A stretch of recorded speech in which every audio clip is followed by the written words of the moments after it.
So I just got back in from out there cutting with the Milwaukee and DeWalt FlexVolt works and the 20 volt DeWalt.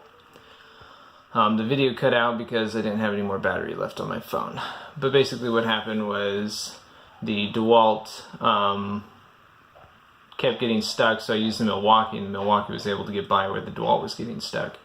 So the Milwaukee definitely has a lot more torque. And then the DeWalt battery died and wouldn't continue, and then shortly thereafter the Milwaukee battery died. The Milwaukee battery had gone through more stuff than the DeWalt, so it definitely had a little more life. But this was the problem here. Let me just show you.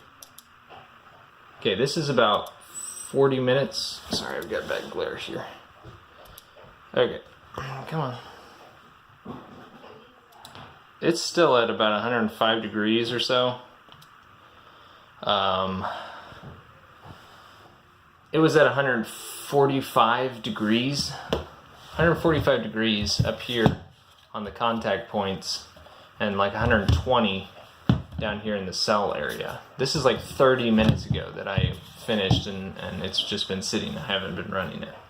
The battery is completely depleted. Let's turn this around. Battery is completely depleted. And this thing was like burning up. The DeWalt, on the other hand, was at about 106 degrees or so across here, across the contacts where, you know, all the power is transferring. And then back here is like, you know, I don't know, 90, 85, 90 degrees. That is my biggest problem that I see. Alright, come on. Having good lighting is very important. Come on, focus right here. It just can't do it.